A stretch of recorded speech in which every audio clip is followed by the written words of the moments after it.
अनु, बानू और चानू ये तीनों पार्टनर्स हैं। इनमें से जो चानू है उसको गारंटी दी गई है कि उसका प्रॉफिट मिनिमम ₹8,000 होगा ही होगा। ठीक है स्टूडेंट्स, यानी अगर फर्म को लॉस भी हो जाए तो भी उसे ₹8,000 एज प्रॉफिट दिए ही जाएंगे।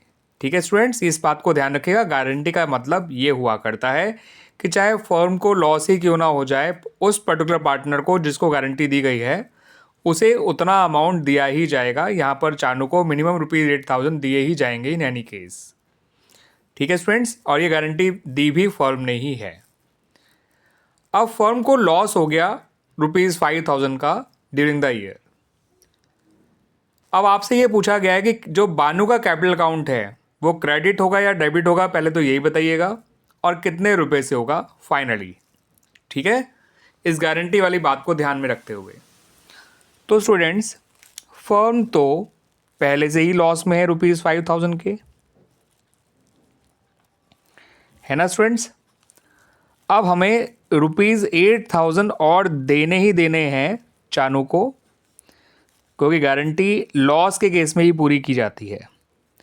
तो फर्म का जो टोटल लॉस हो गया चानू की गारंटी को पूरा मेट करने के बाद, वो हो गया ₹13,000 का।